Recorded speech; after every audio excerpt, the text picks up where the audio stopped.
All right, hi guys. So last time we started talking about linear programming, okay? It's a particularly interesting and tractable class of continuous optimization problems, okay? So namely, these optimization problems where the objective function, namely what you're trying to maximize, is a linear function in the variables, and so is every constraint to which it is subjected to, okay? And so last time we mostly sort of didn't really prove too much about linear programming other than the fact that the space of feasible solutions is a convex set. And because it is a convex set, then we can make sure that if there is an optimal solution, sometimes there isn't, right? The thing is unbounded, or maybe there are no feasible solutions at all. But if there is an optimal solution, it must sit at a vertex, okay? And so we saw that by basically jumping from vertex to vertex, it is possible to eventually halt at the optimal solution. And because there's only finitely many vertices, this gives us actually a finite time algorithm to solve linear programming. And then I stated without proof that actually any linear program can be solved in polynomial time using a different algorithm we don't talk about in this class. And so for the rest of this course, we're going to take linear programming as some sort of general purpose heavy hammer that we can reduce problems to, okay? So if you want to show that some problem is solvable in some polynomial time, without specifying exactly the actual running time, all you really have to do is that it can be reduced to a linear program. Okay, that's basically how we're going to be using linear programming in this course. To illustrate that, well, last time we saw a simple example, the one with the cart and the chestnuts and the corn. This time we'll look at a more serious example. We'll look at network flows. Okay, so that's the plan for today. Sounds good? All right.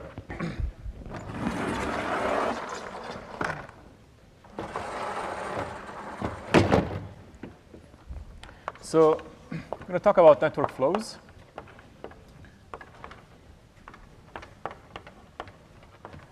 This is just talking about it's just flows on graphs. Okay, we'll see in a moment. Flows on directed graphs. And it's just that in the context of flows, one uses the word network. But really, we're just talking about directed graphs, okay? And the problem is as follows. We'll see an example in a moment. But abstractly, your input is that you have this directed graph, the network. So that is G, V, and E. So that's your directed graph. And then there are two distinguished vertices inside the graph, one called the source,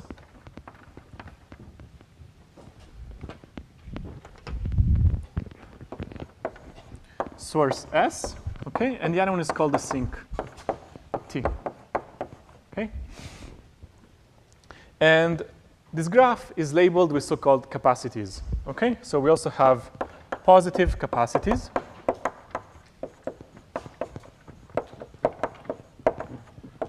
Okay, C, usually denoted as C. There's one per edge. Okay, so that's the input to the problem. A directed graph, and then you kind of point out what is your source, what is your sink, and you label every edge with a positive capacity. Okay. Why positive? Because if it's 0, you don't put an edge, okay? And your goal, it's an optimization problem, in fact. So we're going to want to send as much flow as possible. Where? From S to T. Okay, so we'll kind of formalize this in a moment. Flow of what? Well, whatever, right? So you're just, I don't know, water, electricity, anything that is conserved, okay? So you kind of push units of flow along the edges, and all you really have to do is to make sure you don't exceed the capacities, okay? And when you're sort of looking at, whenever you have multiple units of flow that enter a particular vertex and exit in some other way, So you need to have flow conservation. You can't have sort of water hanging out and being stored in the vertex. Okay, whatever comes in also has to come out. So we'll make this formal in a moment, but maybe let's look at an example first to get some intuition. Okay, so let's look at example.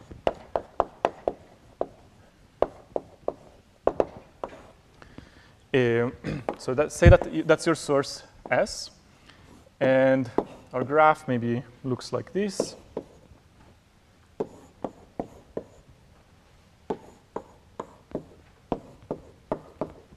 Okay, and all of these are vertices.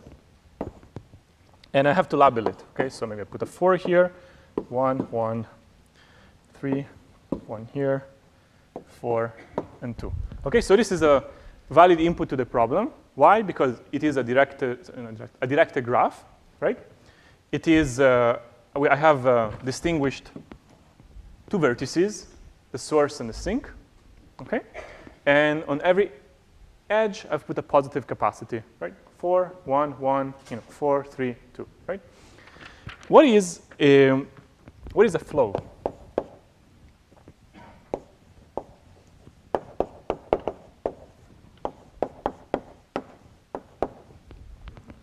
Syntactically, what is a flow?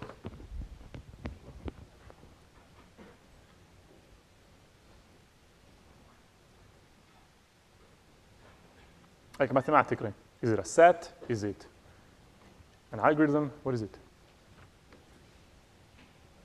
What could it be? Yeah.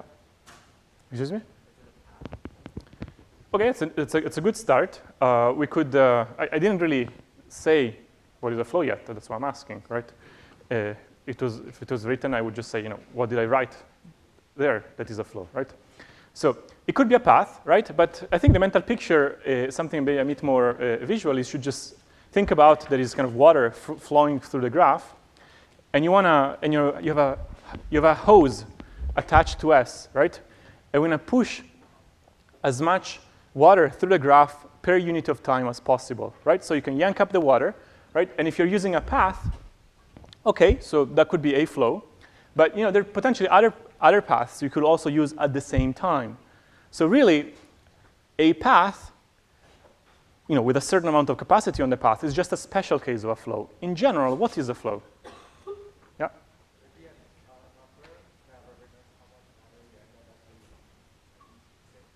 Yeah, it's like a number for every edge, right? So it's a labeling, it's a function.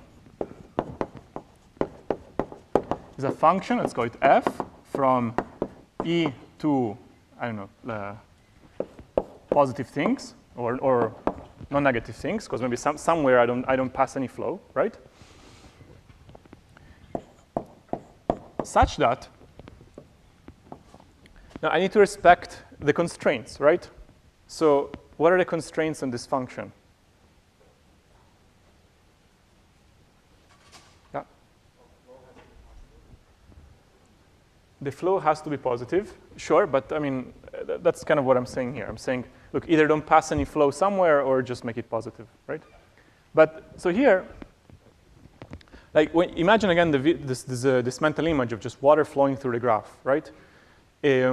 What's important? First, yeah? Yeah, so first you cannot exceed the capacities, because you can think about, you have a tube of a certain diameter, there's only so much water you can push through it, right? At some point, it just doesn't fit, right? So first, sort of it respects the capacities. So namely, for every edge E, it is the case that F sub E is no more than C sub E. And of course, it is non-negative, right? This is just saying, wherever you're passing flow, please pass flow that is non-negative and no more than the capacity. Okay? But this is not the only constraint you want to put. So again, with the mental image of just water throwing through the graph, what else happens? Yep. The flow into a node has to be the same as the flow out of the node. Right. For every node, yeah. Right? But there are 2 exceptions. What are the exceptions? Yeah, because we are injecting water at the source, we're pulling it out at the sink. Okay? So at those nodes, we don't require anything. Okay? I think just water can just come out of the source and can just disappear into the sink. But at every other node, okay, whatever comes in must come out. And so here we're going to say that flow is preserved.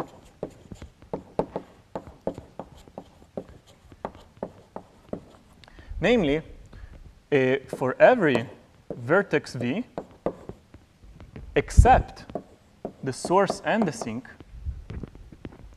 we're going to ask that the sum of, if we look at all the incoming edges, so if we're currently at V, I can just look at all edges UV in E, right? So UV in E, and I look at F, what it would say at UV. Okay, so this is the sum of incoming flow, right? And then I compare that, and I said, actually, in fact, I enforce it to be equal to, if I look at VW in E, so these are all the outgoing edges, and I sum up all the flows that are coming out, okay? So these are the conservation constraints. Anything that satisfies these two conditions is a kind of valid flow. It is a flow, okay? So let's look at an example here. What could be a flow? Well, one could be something just on a path. I could just put sort of 0 everywhere, 0, 0, 0, 0. And then maybe on this bottom path, I pass a unit of 1 everywhere, right? So maybe let me kind of box them to separate them from the capacities, okay? So whatever is inside the box is my choice of flow, okay? So I have labeled all edges with some number that is no negative in between and no more than the capacity. And also, you know, see here, 1 is coming in and 1 is coming out. 1 is coming in, 1 is coming out. Some things coming out are 0. That's OK, right? As long as overall, whatever comes in equals whatever comes out, right? So this is an example of a flow that actually happens to route water just on a path. We don't have to do that, right? We could have routed, let's say, 2 units here, right? I get 2 units to here, and then split. I pass a unit here. Another unit, maybe I push it up here. And I have to do something with it, right? I could route it down here and then pick it up again, or I could just pass it down there. Let's say I'm passing it there, let's say, OK? So this is another valid flow, OK? Now, notice that this flow is not only different from the previous one, it also carries more water, OK? So the main metric about a flow that we're going to care about is its value, OK? So maybe let's write it here. The value, or size sometimes, of a flow, of valid flow F, is what? How can I define it?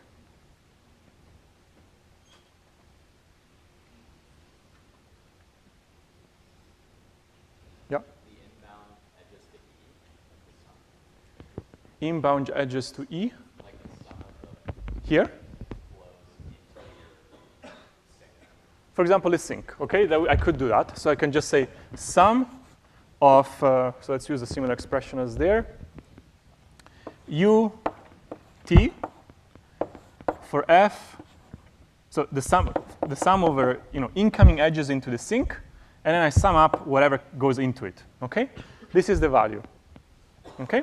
So that's basically, I'm summing up everything that goes inside here. For the first flow that we looked at, it had value 1. The second flow we looked at had value 2, because there was 1 unit coming from here, another unit coming from here. What is another way to define the flow, the size of the flow?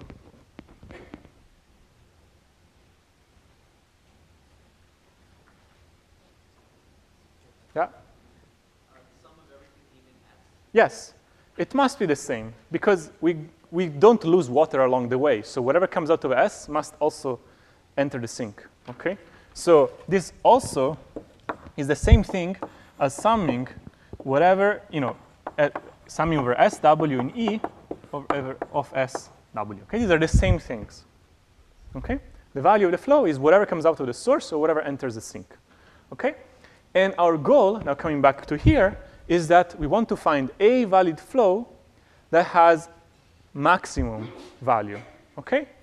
Now, clearly, some finite value exists, right? Because merely looking at just whatever comes out of the source, there is a maximum that we could push through.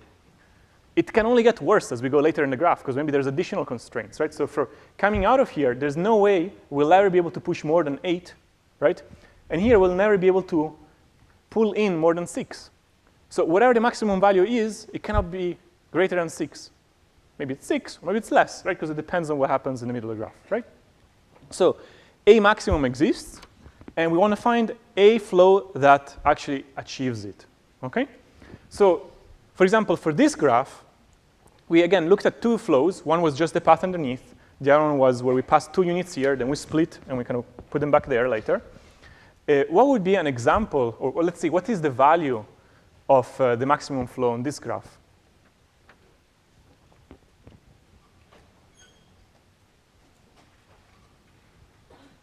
Yeah? Yeah? You want to answer? Or? Huh? 4. Maybe I agree. Let's try that. OK, so I think that what we should do, oh, wait, look. Now it's just an example, so we're going to try to do some constraint propagation just to play. So here, there's a 1 here, and there's a 4 here. There's no way that we'll ever be able to use a 4 here if there's a 1 there. So let's pass just, let's guess. Let's put a 1 here and a 1 here, OK? Now, we'll have to pick up this 1 at some point, so let's just let that edge pick it up. And let's forget about this guy, and let's forget about this guy for now. So let's start from scratch. I've just passed 1 over here over the top, OK? Then down here, let's see. We have a 2 here. Let's try to use all of it for now. We put a 2 here, we put a 2 here, and we put a 2 here, OK? So now we have still a valid flow of value 3, right? But maybe we can do better, right? We can do a little bit better than this. We could say, look, we have still we have a lot of capacity here, but here we are out. We're out of capacity. So the only way we're going to push anything more into T is if we go through here. But look, we can take a shortcut through here. So I can put a 1 here. I can put a 2 here, right? And then put a 3 here, right? So now I have a 3 here that gets split, OK? And overall, we have a value of 4, OK? Now, can anybody tell me a reason for why we may not be able to do better than this? So here I left at 0 for now. So do we agree that we have a value of 4 on the board? Okay. So for the top path, you can't ever get more than 2 because there's only 2 coming through. The top path here? But You can't ever have more than 2 there because there's only 2 coming in. yeah. And for the bottom, it's only 2. So Yeah, I think that's a good enough reason. OK. Another way to view it is that if you draw this line,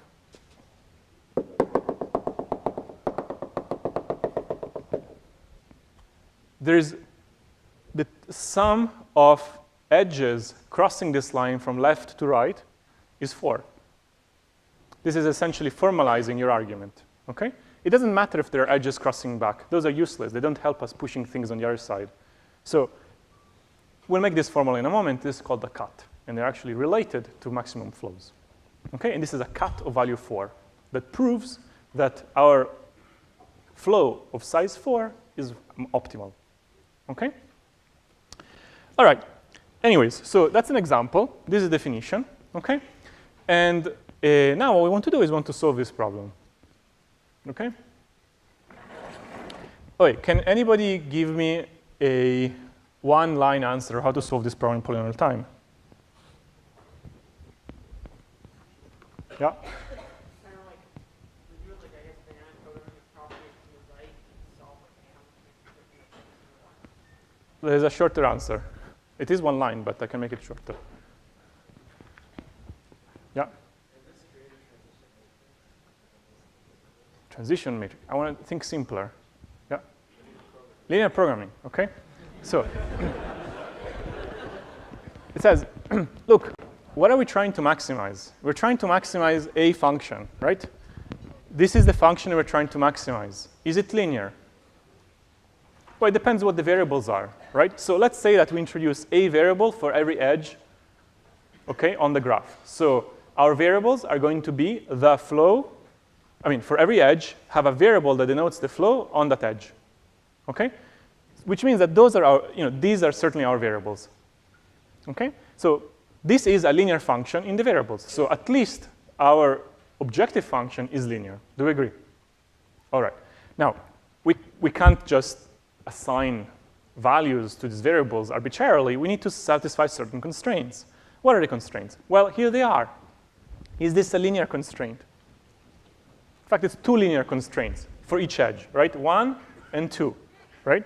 Notice this is not a variable. This is an input to the problem. This is a constant, whereas this is a variable. So that's one constraint on the variable. That's the other constraint on the variable, okay? And we have one for every edge. Look at the other constraint here. Is it also linear? Yeah, right? It's linear. We are summing up a certain subset of the variables according to, depending which vertex we're looking at. And we're summing up some other subset depending upon, again, the same vertex, just whatever is coming out, right? And we have one such equation for each vertex that is not the source or the sink. Okay? And that's it, really. Now, the other thing you really need to pay attention is that your reduction to linear programming is efficient, right? So you want to make sure that the number of variables, the number of constraints, is polynomial in your input size. So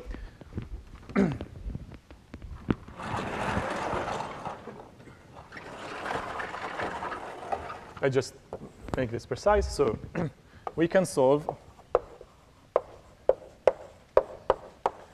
the problem that we called max flow by reducing it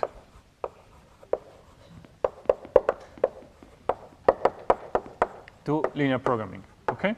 Now, the number of variables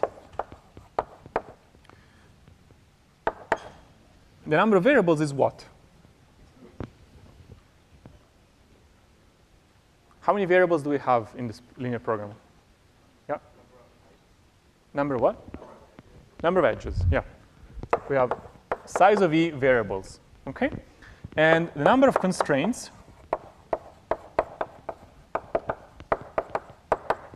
what is it?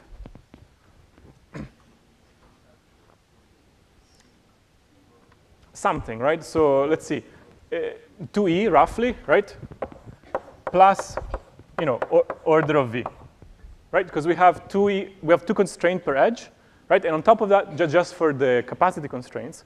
And then we also have the conservation constraints. There is why one of them, per vertex, and maybe you can put a 2 in front if you really want to say that equalities break into 2 inequalities, okay? It doesn't really matter. The point is that there is on the order of E plus V, okay? Order of E plus V. The main point of clarifying to yourself that this is the case is that when you receive an instance of the problem, you output an instance of a linear program efficiently. Because suppose that you did reduce to linear programming, but you used, I don't know, an exponential number of variables in E, right? That would not be an efficient reduction, right? Because even though linear programming is efficient relative to the number of variables, relative to the number of constraints, you would have specified too many variables, right?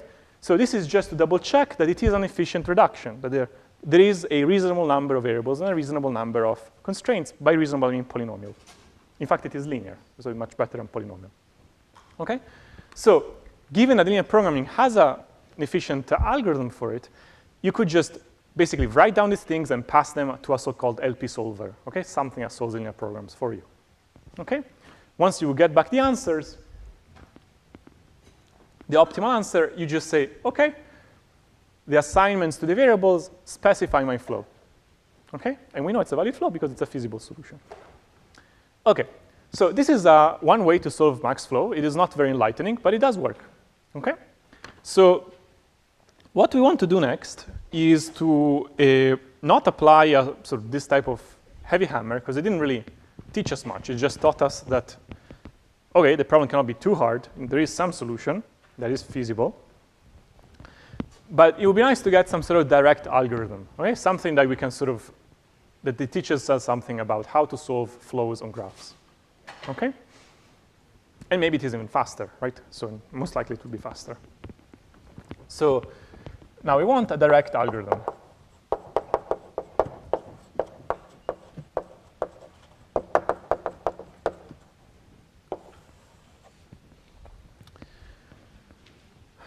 So what's a, if you were to do this from scratch, what would be a reasonable thing to start doing?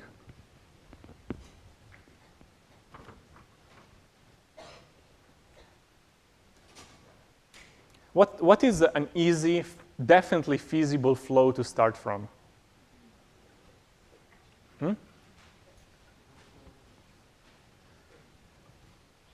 Yeah.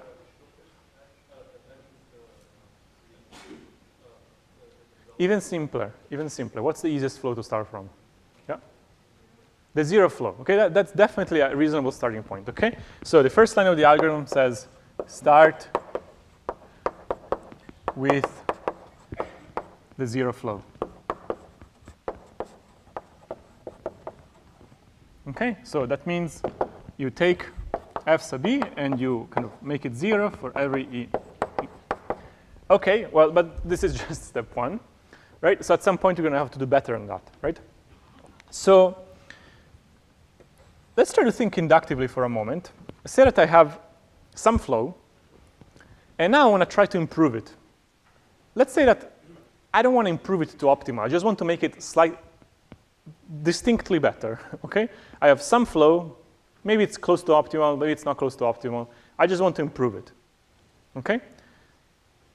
At some point, probably I have to stop improving it, right? So if I keep improving, at some point, this process will stop. So let's just at least clarify to ourselves how we could take a flow, for example, a zero flow, and make it a little bit better. What is one way that I could do that?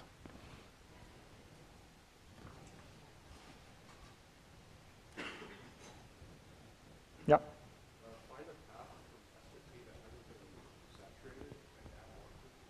Yeah, very reasonable. So the proposal is look at whatever the flow is doing right now on the graph, okay? Now, kind of subtract whatever you're passing from the graph and see what capacities are left. You know, maybe some edge will have a capacity 3 left, another one will have capacity 2, okay? And this is some sort of residual graph. You can try to find any path from S to T. Say even of unit where you can pass 1 unit of flow. Let's just be humble for now. Let's just want to pass 1 unit of flow. Pass through it. I mean, you need a path, right? Because you can't have a half path, because then the unit will stop somewhere and we break the conservation constraints, right? So we'll have to get somewhere all the way to T. Identify that path and then add it to the flow and repeat. Okay? At a high level, this should converge somewhere, right? So if there is no path from S to T that you can add anything to, why wouldn't it be done, right? Probably is optimal, okay? So let's try to write this down and reason about it. So pick any path from S to T that is not saturated yet. Namely, you can pass some positive flow throughout. And correspondingly increase the flow. Namely, add the path to F. And then, if there is no path,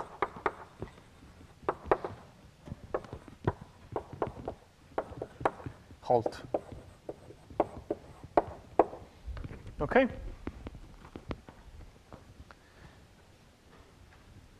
All right. So let's see this in action for a moment.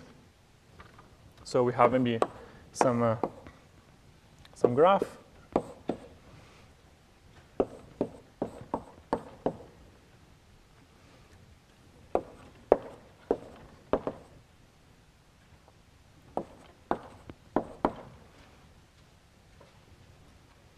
Okay, so say that we are applying this simple algorithm to this example. It's a very simple example. We say, OK, let's identify a path, maybe the top one. You can go from S to T. We can pass, in fact, upwards of 2 units of flow. So let's say that we pass 2 units of flow right away. OK? So we say, OK, let's assign to here, to here, to here, and to here. So what happens now, I have to update kind of what is left in each of these edges. So here, I'm left with 0. Here, I'm left with 0. Here, I'm left with 0. Here, I'm left with 3. So now I think relative to the updated values when I'm hunting for paths, right? Hunting in the top part of the graph won't work because I'm left with zeros. I can't traverse, OK? So for example, I could pass underneath. And actually, it's easy to see that I can pass upwards of 2 units of flow in the path below, right? Because 2 is here good, 2 is here good, 2 is here good, and also here, because I'm left with 3, right? So here, I add another 2. And I pass 2 on all of the others. And now I update this one to 0, update this one to 1, update this one to 2, and update this to 1. And now I see that at this point, with all of the updated values, I cannot reach anymore T from S. OK? So that's when I stop, and I say, OK, this is an optimal path. It has value 4. Is it easy to see that it is optimal? Yeah, it's very easy, right? I can just look at this cut, and I say, look, there's no more than 4 things can come out of S. If you have a flow of value 4, that's definitely optimal.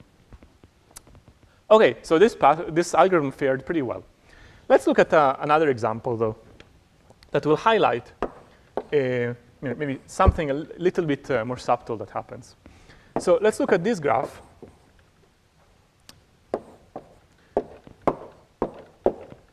OK? What is the natural way to obtain a maximum flow in this graph? Just forget the algorithm for a moment. What would you do if you just eyeball this thing? Yeah? Or you're just drawing in the air? No? Yeah, you can answer. Yeah, I can pass 1 unit of flow here and 1 unit of flow here. Easy. That's an optimal flow of value 2. OK? But the algorithm doesn't have eyes. It can't just eyeball things, right? It just does things, right? So here's something that the algorithm could do, and then it gets into trouble. It starts exploring from here, and it says, I should find a path from S to T. I go, OK, maybe I'll make my way here. And then, you really want it to go this way, but what if it went down this way and then this way, right? That would be a reasonable thing that is allowed by the algorithm, right? And it would say, yay, I found a path. Value 1. So let's assign 1 here. Let's assign 1 here, and let's assign 1 here. Let's update things to 0, 0, and 0. Is there a path from S to T now? No. So the algorithm is stuck. He thinks he has found an optimal solution, but he hasn't. OK? So as is, the mere fact that there isn't a path from S to T does not mean that you have a maximum flow at this point. Sad face, right? So too bad, OK?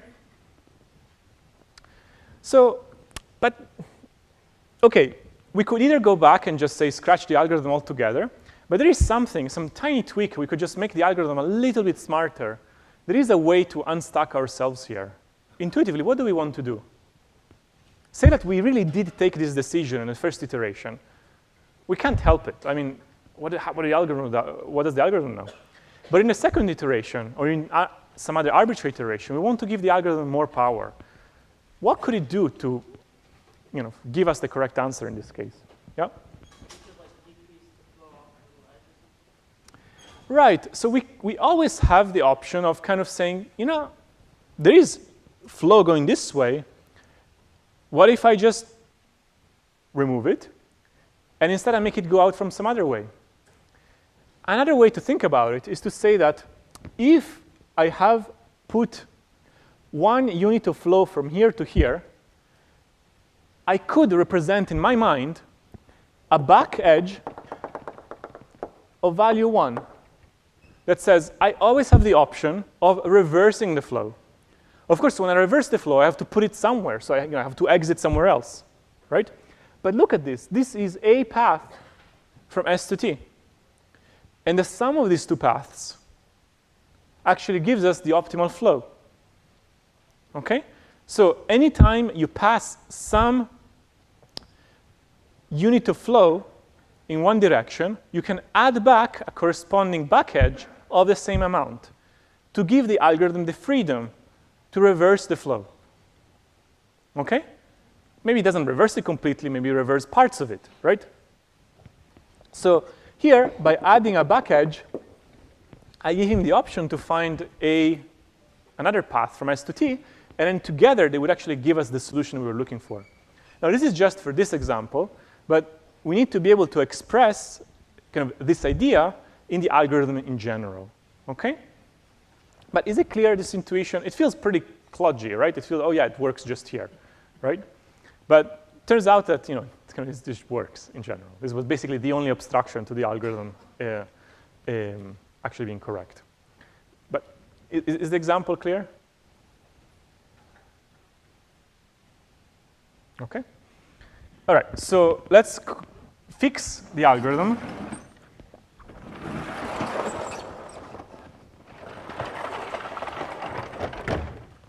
So this was the attempt.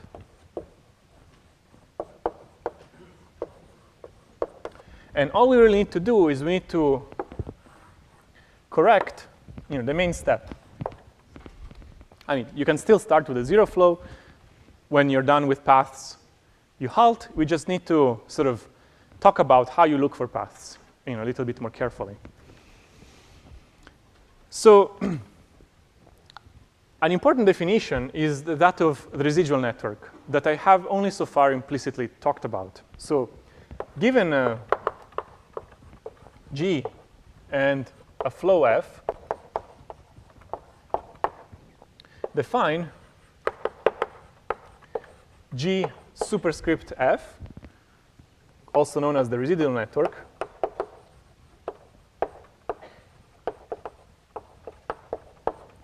to be the same graph, but with capacities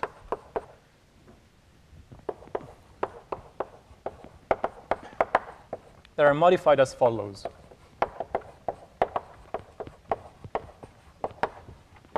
So I'm trying to kind of formalize this updating of the capacities that I've been doing sort of by hand there. So the capacity C superscript F from U to V. Now, the easy case is to just say, well, it is going to be U, whatever you had before, minus whatever the flow assigns to it, if UV is an edge, and F UV is less than C UV. What am I saying here? I'm saying pick an edge that actually exists. OK? If your capacity is not saturated, then label in the residual network that edge with a capacity that is whatever is left over. OK? So this is kind of the easy case of normal edges. OK? Is this clear? There is another case that says, look, if instead the reverse edge is an edge, OK? So if coming backward was an edge in the original graph, and you have assigned positive flow to it, you did pass in the direction from V to U some positive amount of flow, then label the reverse direction with that quantity. Right? That's what I did precisely up there. I'm saying that whenever I'm examining the edge from bottom to top, I realize that top to bottom was an edge. And was assigned flow of 1. So then, when I look at the edge from bottom to top, I give it that same value. OK? So these are kind of the two cases of defining capacities in the residual network. OK? And now, so is the definition clear? These are kind of the real edges. These are sort of the edges we imagine when the real edges have positive flow on them. Yeah? Questions? All right. So given this definition, now the sort of correct step 2 is basically the same thing, but just do that in the residual network that we have defined right now. So I just rewrite it. So the corrected step 2 works as follows. It says pick any path from S to T in the residual network G superscript F and update flow accordingly.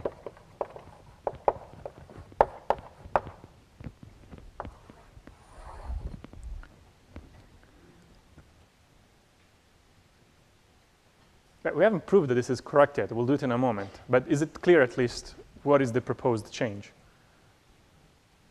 This, by the way, is the last change, and we need to prove that this algorithm is correct. Does it make sense? You look very concentrated. This is so interesting, really. Right, because I'm going to, oh, there is a question back there. Yeah, thank you. So when do we actually make those like imagined packages? When? At every iteration. So you can imagine that you have the algorithm has state. You can think about it as a copy of the graph where the capacities are updated at every iteration whenever you change the flow, right? And how are the capacities updated at every iteration? According to this rule, right? You take the original capacities and you process things according to whatever flow you have at that iteration. And so this gives you an instance of a labeled graph inside of which you look for ST paths. Okay, when you find ST paths, then you pass the maximum amount of flow you can on that ST path. Yeah? How do we know when to stop? When we don't find paths anymore in the residual network. So, and about that, we know it from, I guess, the first or second lecture of the course. You can do any reachability algorithm, for example, DFS.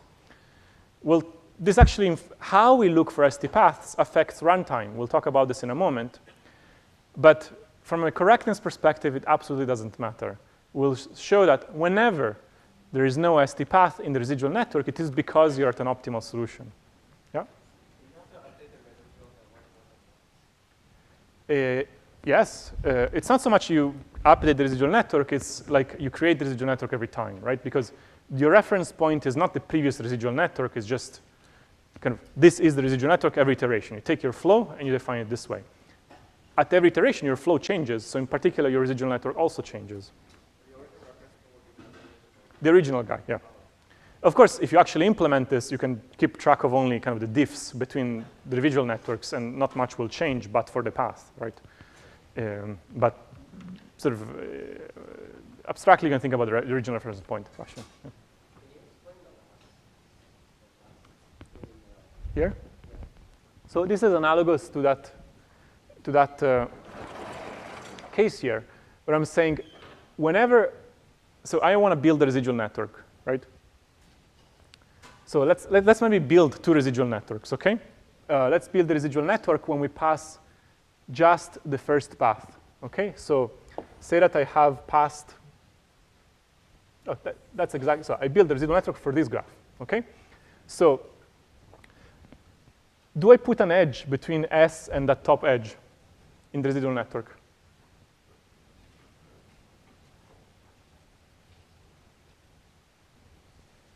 Suggestions? I see many people saying no. I say yes. It's actually a backward edge, right? Because we can always push back flow, right? Up here, that edge will look the same, right? Because we're just saying that you still have a 1 unit of flow because you never passed anything through it, okay? Now, here we have a back edge because we're saying, so I'm constructing the residual network, we're saying you did pass 1 unit of flow coming down, so when you look at the edge coming up, please label it with whatever was on the opposite edge, which was 1. And sorry, this direction, where did I pass? Yes.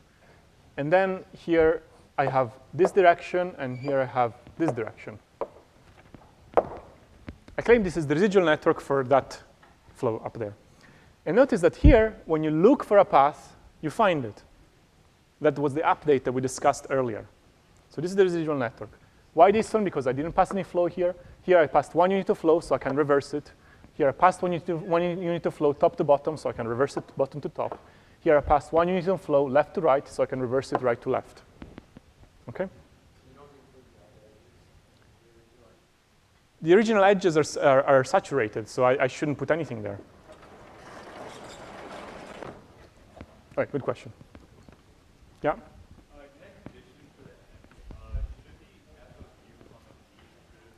No, VU.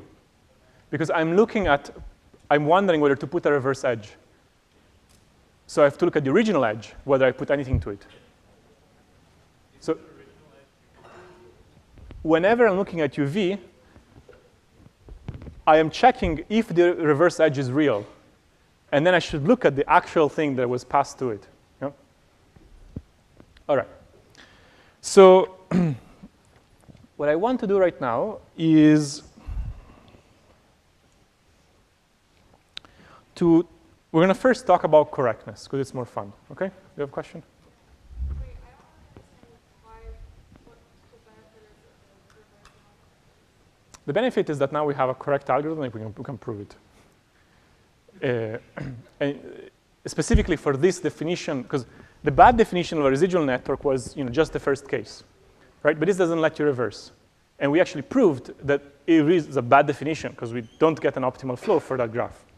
Now, for that graph, we do get an optimal flow, but we still have to prove it. Okay? So now we're going to have to prove why this algorithm works, and the benefit is that it works, right? So.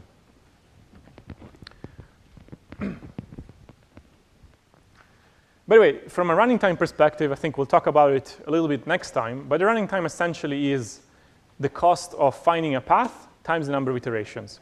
Finding a path, unless you're being very, very, very smart, is linear in the graph, right? BFS, DFS, these type of things are linear in the graph, so it's like order of E times the number of iterations.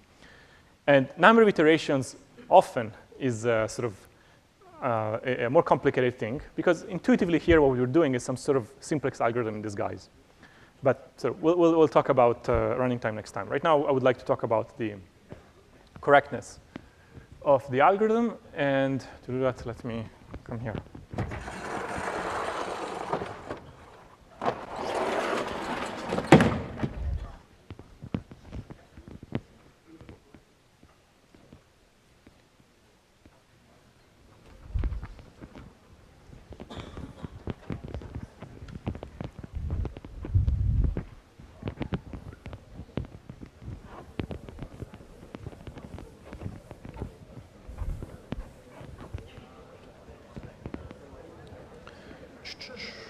All right, so we're going to talk about STCats. Why? Because I alluded earlier informally that cats give us information about optimality of flows. So now let's talk about explicitly about cats, OK? Not cats, right? Cats. And so an STCat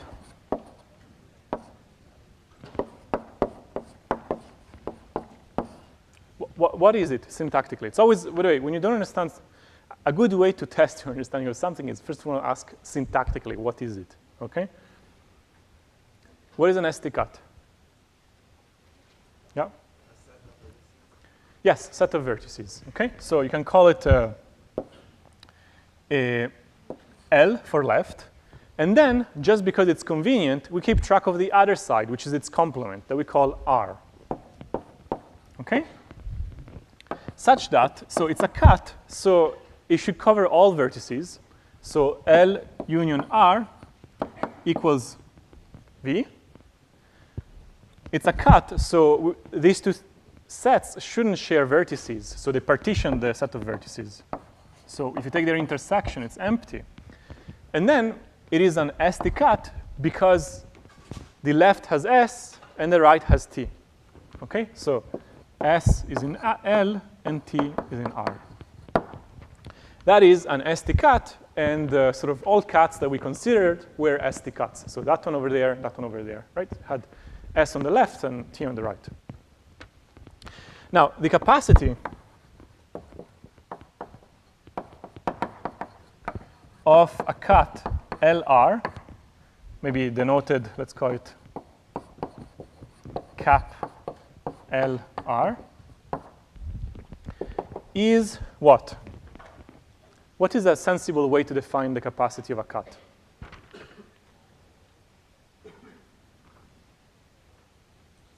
Yeah?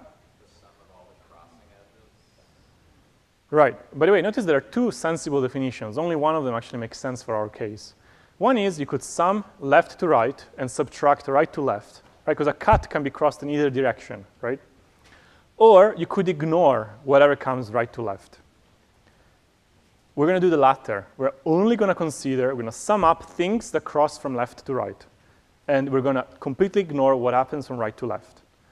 We'll see later that the reason is because at an optimal flow, there is no reason for anything to cross the best cut from right to left. So we shouldn't be looking at that. So is the sum of capacities from L to R. Okay, so these are all the edges that cross the cut. Namely, they have the starting point in L and the ending point in R, and you add up all their capacities. And crucial, again, you're not counting anything that moves from right to left. Okay. Now, so here's the first observation.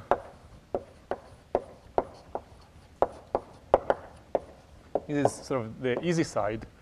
That for any flow F and for any ST cut LR,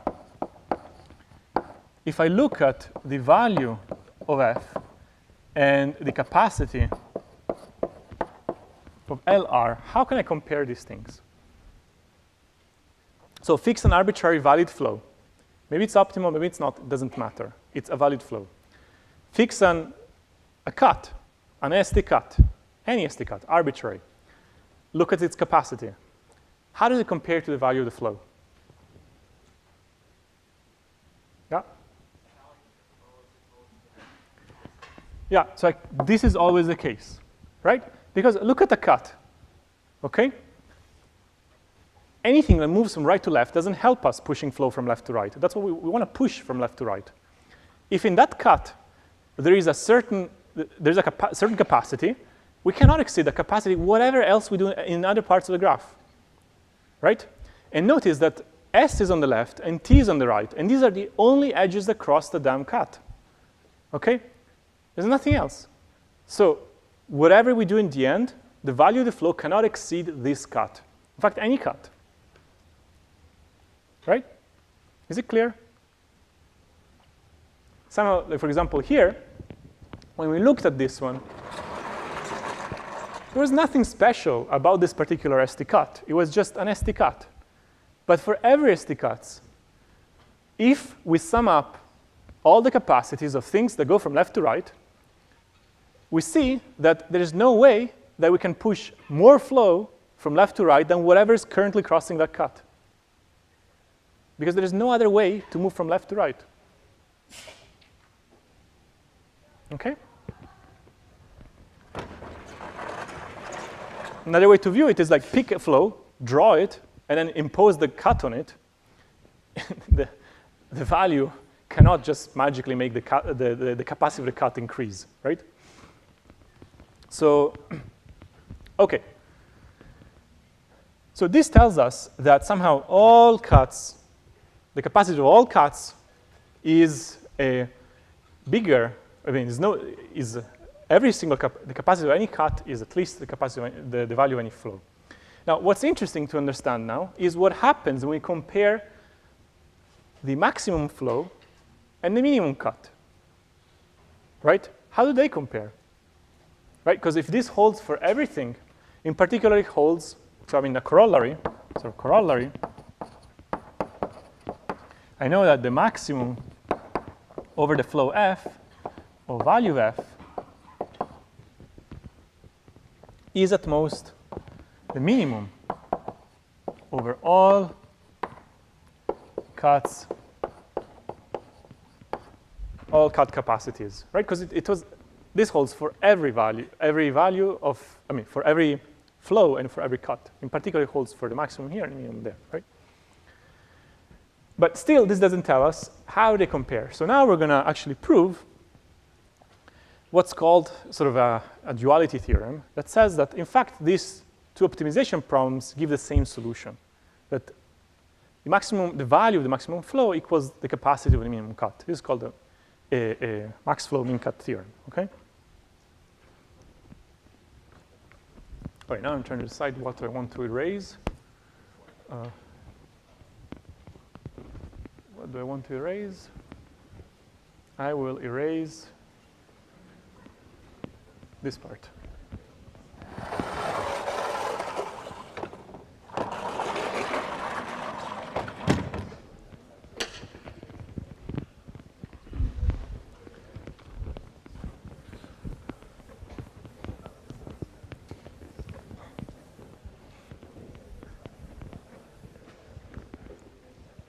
All right, so we're about to do, yeah.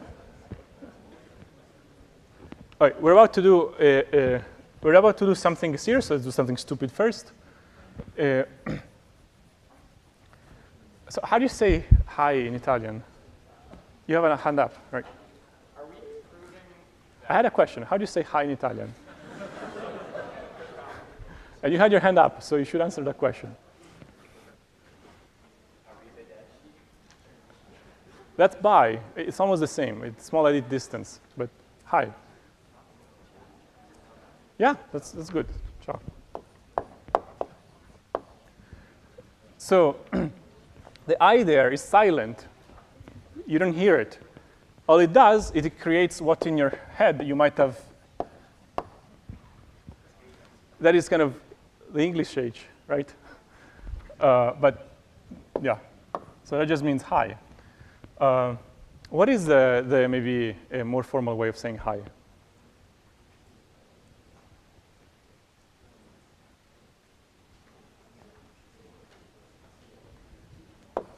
B?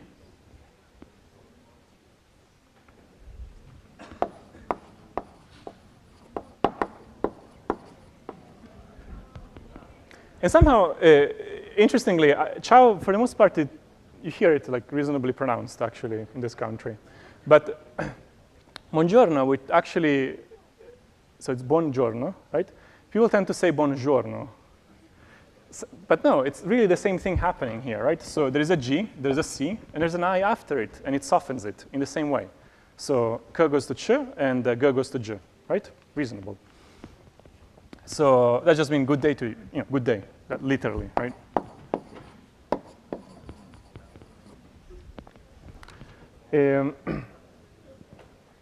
Yeah, so this is like the more formal version. This is somebody also mentioned arrivederci, or maybe more in Italian, arrivederci. So that's when you come, and that's when you leave. And this one is bivalent, right? You can, when you come and when you leave.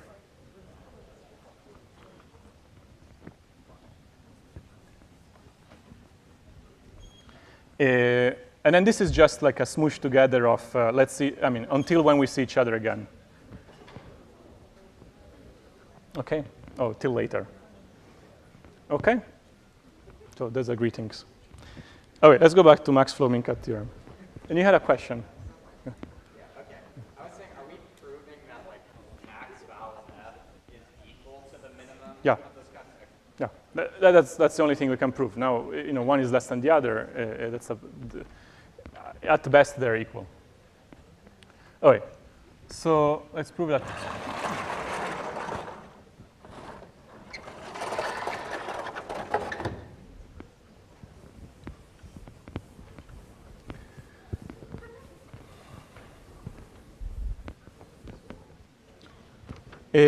Okay, so we're going to prove the max flow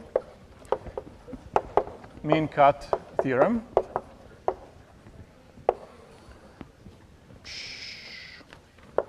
Okay. So that means that we're asking whether the value of the maximum flow equals the value of the minimum, the capacity of the minimum cut. Okay? So now we already proved, kind of to some extent one side. So now we just need to prove that actually this sort of inequality is saturated. Okay? So actually it's a pretty simple sort of proof. Let F star be a maximum flow. Right? So a maximum exists.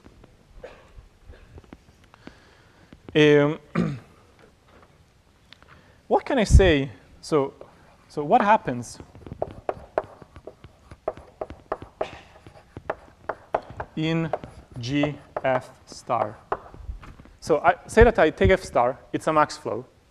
And now I look at the residual network GF star. What can I say about it? Yeah?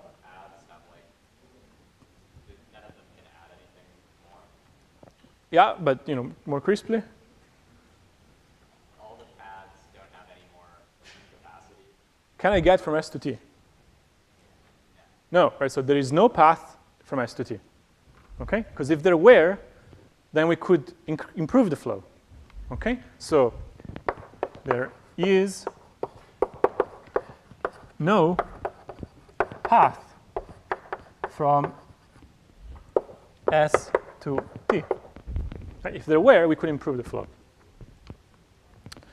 So, okay, I'm going to delete the algorithm because anyways, the core of the algorithm is here. And the start and end of the algorithm are not very interesting. So I'm just going to make some space here.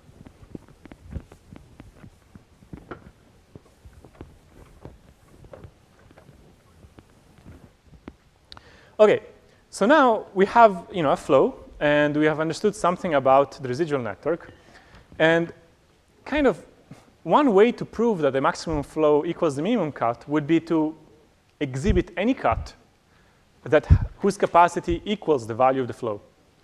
So really, I'm out hunting for cuts, right? How can I use this flow to construct a cut?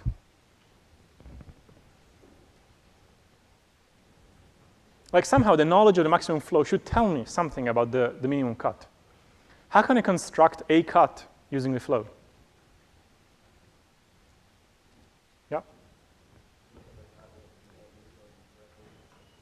Excuse me? From the sink, yeah, that's a great idea. It says, go in the residual network. You know you can't get to T. Just take whatever you can reach, okay? And put it in the left. And whatever is left over, put it in the right, okay? We know it's going to be an ST cut because you cannot get from S to T, right? So we're going to define L to be anything reachable from S in GF star. Okay? And then R is going to be V minus L. And note that S is in L and T is in R. So LR is an ST cut.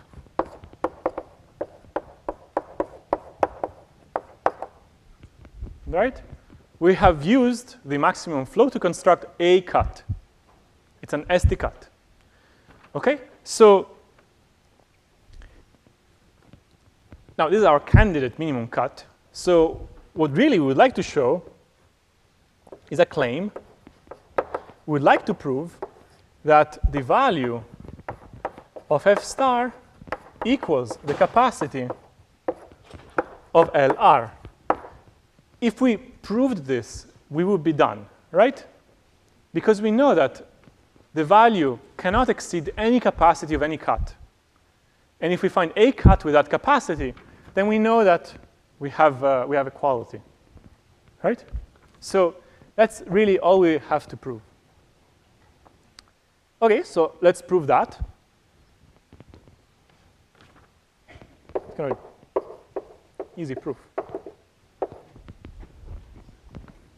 So how could it be that the value of the maximum flow equals the capacity of LR? Kind of physically, what does the flow have to do across that cut for this to be the case? Because remember, we define the capacity in a very specific way. The capacity only counts things that go from left to right, not the other way around. However, the flow can do whatever it wants. So if I know that the value of the flow equals the capacity, what do I know? There's no backward edges, OK? Now, I need to prove that this is the case. But probably, the equality holds because that's the case, OK? So if I want to prove this, let's look at the graph. And let's say that this is the cut, OK? So and there is L, and this is R. Now let's see what the value what the flow f star does to arbitrary edges across this cut. Let's see. Let's take an arbitrary edge E crossing from L to R. What do you think is the value that f star should assign to E?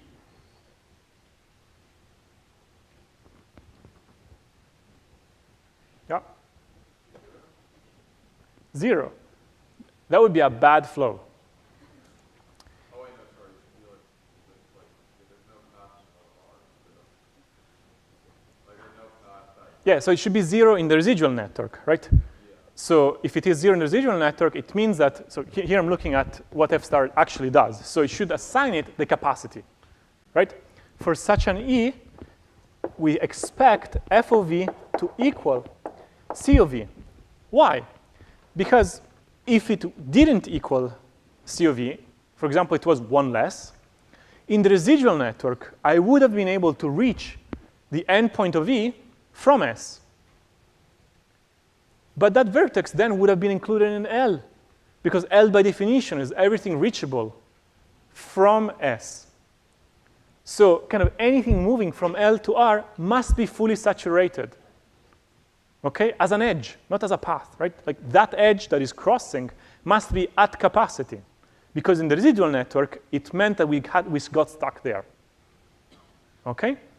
So that's for edges going this way. Let's look at an edge going backward, E prime.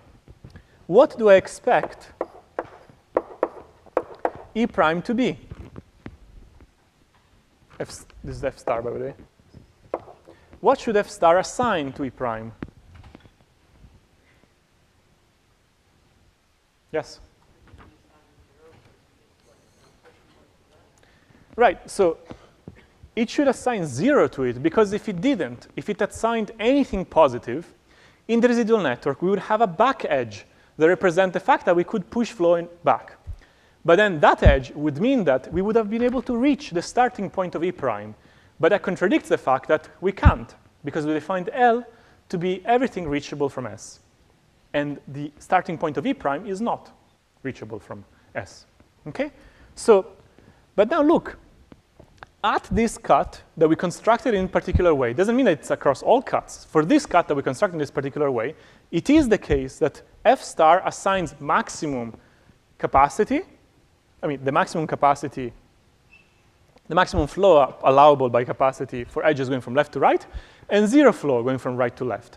So it means that overall, this flow, OK, is passing from left to right something that equals precisely the capacity of the cut. The fact that we weren't subtracting anything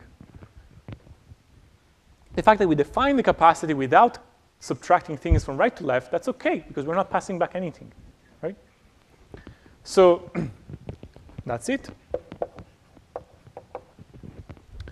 So this means that the value, the capacity of the cut that we constructed equals the value of the flow that we have so far, right? Because once you add up all of the left to right, you get precisely the capacity. You know, that was the definition. Questions about the max flow mean cut theorem? Now, what does this max flow mean cut theorem tell us? It tells us that the algorithm that we had before is correct, because it says we're going to stop precisely when there are no more paths in the residual network. And that's exactly what we did there, right? So this is the benefit of defining things this way. By the way, notice that this second case did play a role in our proof, right? Somehow we used one case of the definition of the residual network here and the other case here, right? So it was important. We made use of this second case to make the proof go through. We had to look at the correct residual network. All right, so let's talk briefly about running time of this algorithm, okay? Assuming there are no more questions about the correctness. Okay, let's talk briefly about the running time of the algorithm.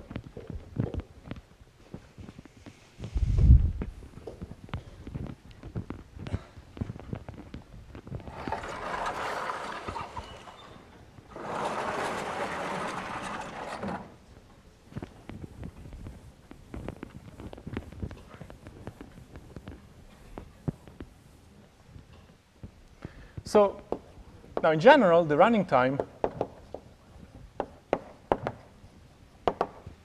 is sort of the time to find path times the number of iterations.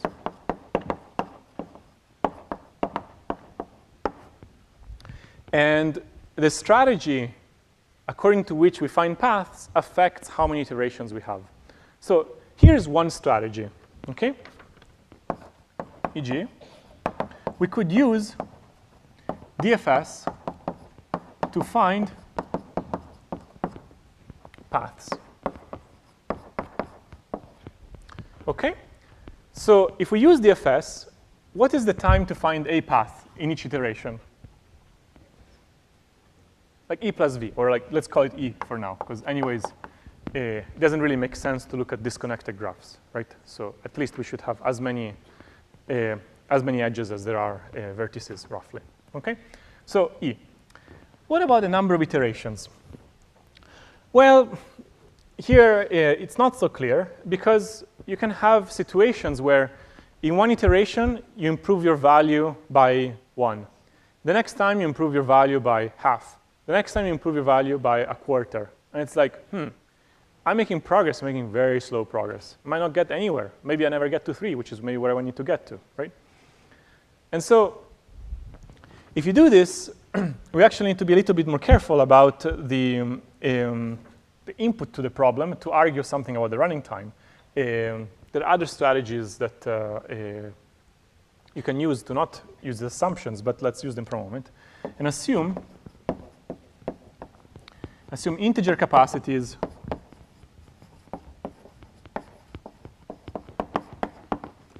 intuitively, if you assume integer capacities, it means that every time we make progress by 1 at least, right? So this means that if we look at the value of, let's call it fi at the ith iteration, I know that this guy is going to be an integer.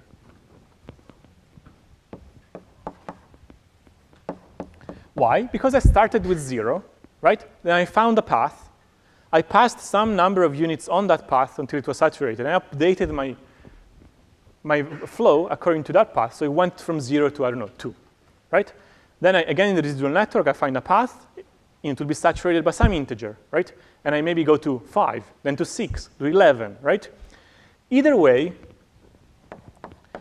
at every iteration, value of f goes up at least by 1, right?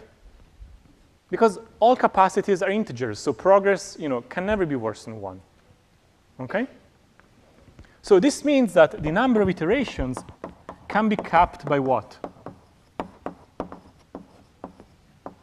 What can I say that as an upper bound, the number of iterations?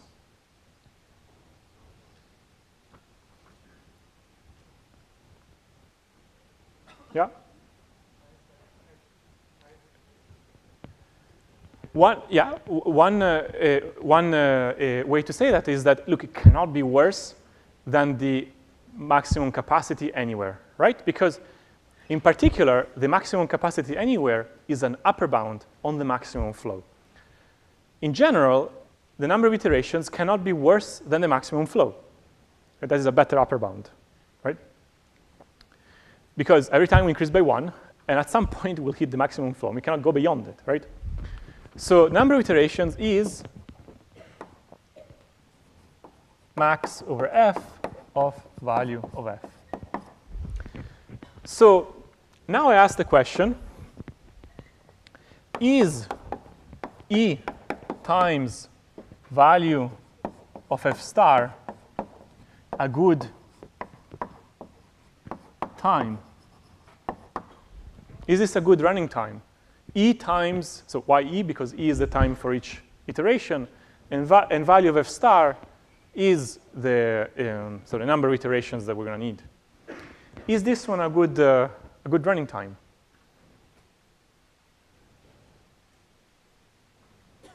Some people say yes, I say no. Why is that the case? Yeah? I can set the value to be arbitrarily high, that's fine, but I need to have the capacities to specify it. So looking for something a bit crisper than that. So, yeah, back there. It's not polynomial time. This is analogous to what was happening with the knapsack problem, where our cost grew exponentially with the representation of our input. This thing could be as bad as the integer value, not the bit representation of the largest capacity. So, for example, if all the capacities are, I don't know, 10 billion, right? It requires me, a small number of bits to represent 10 billion, 10 billion, 10 billion everywhere, right? But then this guy goes +1, +1, +1, +1 until 10 billion, okay? So it pays linearly in the actual integer rather than its representation, which is exponentially smaller, right? So this is so-called what we call weakly polynomial time.